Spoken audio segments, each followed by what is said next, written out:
आज का ये एपिसोड शुरू करने से पहले एक छोटी सी बात। क्या आप भी अपना पॉडकास्ट बनाने की सोच रहे हैं? तो एंकर ट्राई कीजिए। ये पॉडकास्ट बनाने का सबसे आसान तरीका है। नंबर 1, ये फ्री है।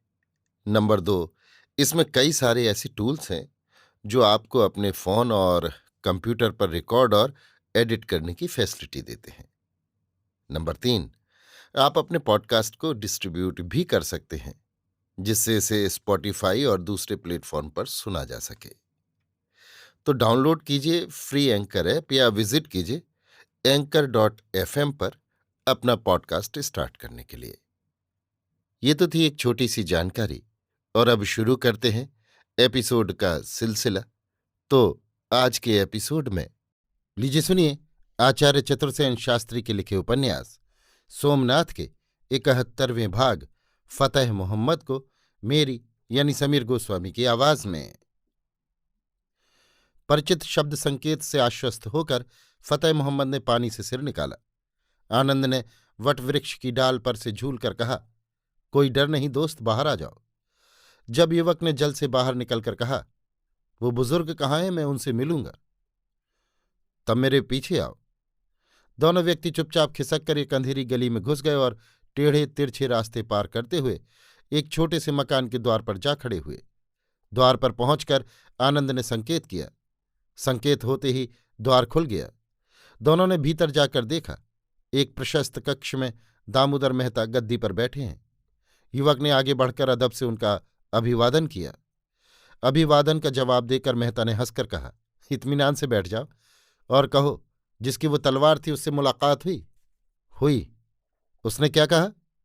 उसने कहा, जिसके पास वो तलवार है उसका हर हुक्म बजा लाना लाजिम है। तो तुम उस आदमी की मर्यादा भी समझ गए ना? जी हाँ, मैं हुजूर को रुतबे में अमीर से किसी हालत में कम नहीं समझता।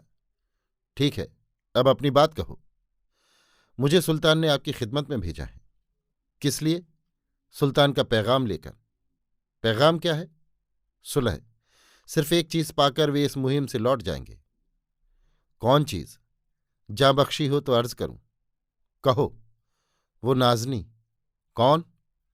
चौला नर्तकी। दामोदर मेहता गंभीर मुद्रा में क्षण भर बैठे रहे, फिर कहा, कल भी क्या इसी बात को कहने आए थे? जी नहीं। वो बात क्या थी? अब उस बात को रहने दीजिए। तुम्हारा नाम क्या है? फतेह मोहम्मद। ये तो नया नाम है, पुराना नाम क्या था? उस नाम से अब क्या? फिर भी मैं जानना चाहता हूं। देवा, देव स्वामी, कहकर युवक उदास हो गया।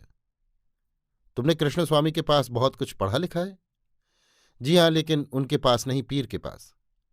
तुम तो संस्कृत भी जानते हो, फिर मिलेच्छ भाषा क्यों बोलते हो? पर शूद्र हूं, दासी पुत्र हूं। संस्कृत पढ़ना मुझे निषिद्ध है, इसकी सजा मौत है।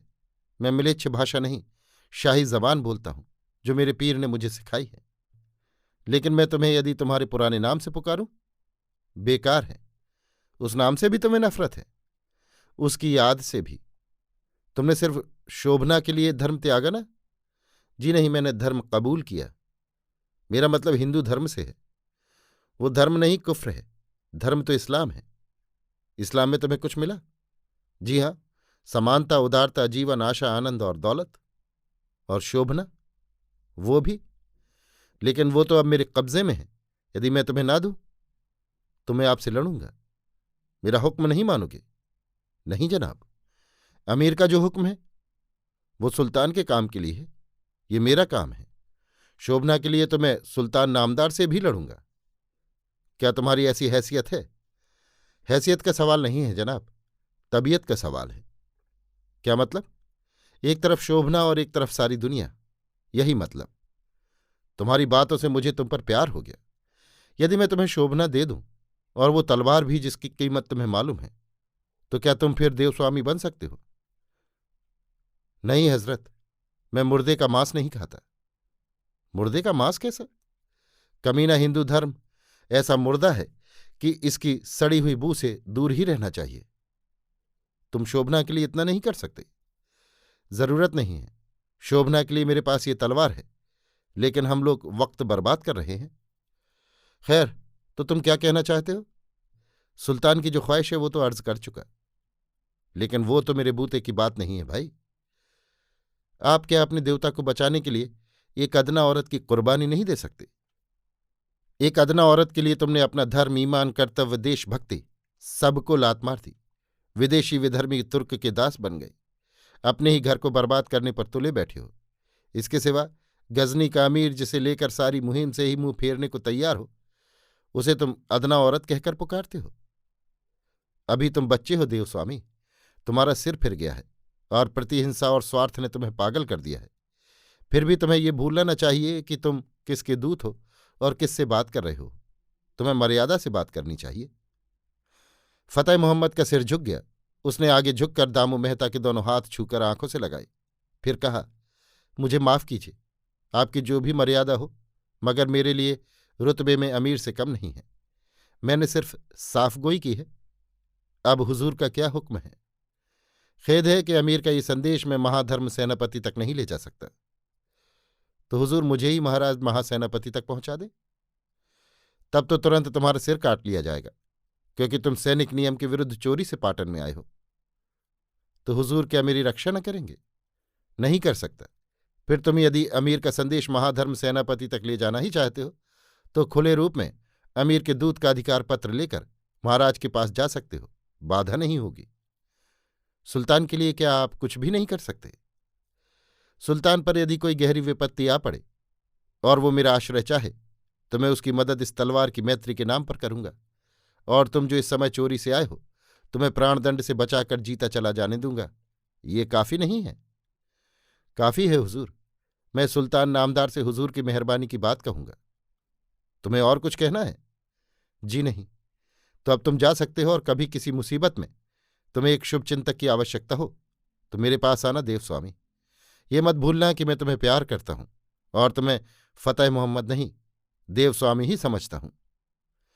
फतेह मोहम्मद ने दोनों हाथ जोड़कर हिंदू रीति से मेहता का अभिवादन किया और कक्ष से बाहर हो गया। आनंद भी उसके साथ साथ पीछे चला।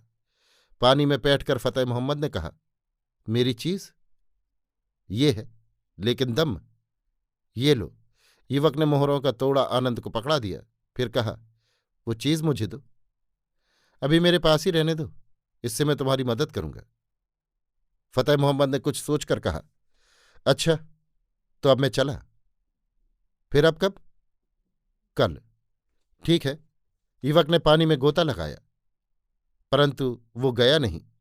दम साधकर कुछ देर पानी के भीतर ही भीतर बहाव से ऊपर को चला, और फिर किनारे पर आकर एक सीढ़ी के सहारे थोड़ा ऊपर आकर उसने सांस ली। फिर इधर उधर देखा।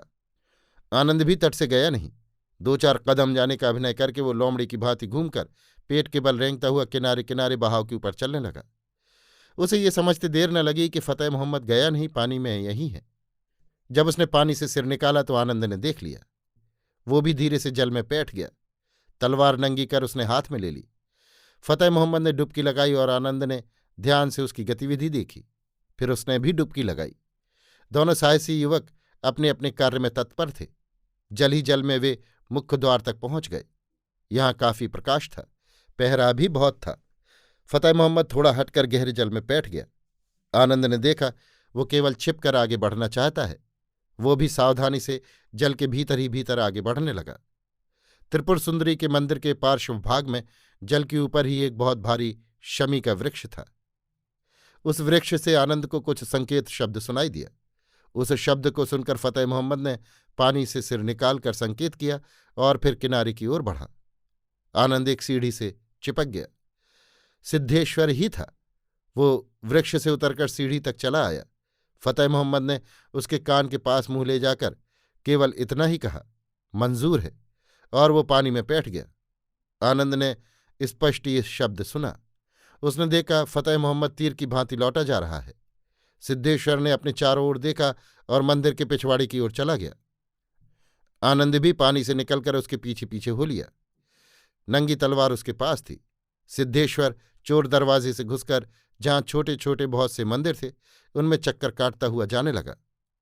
आनंद ने भी निरशब्द उसका पीछा किया। घूमते फिरते वो संकटेश्वर की बावड़ी के निकट आकर एकाएक आनंद की दृष्टि से ओझल हो गया। आनंद ने बहुत खोजा, पर सिद्धेश्वर का पता न लगा, जैसे उसे धरती ने गल गई हो। इस समय प्रभात की सफेदी आकाश पर फैल रही थी।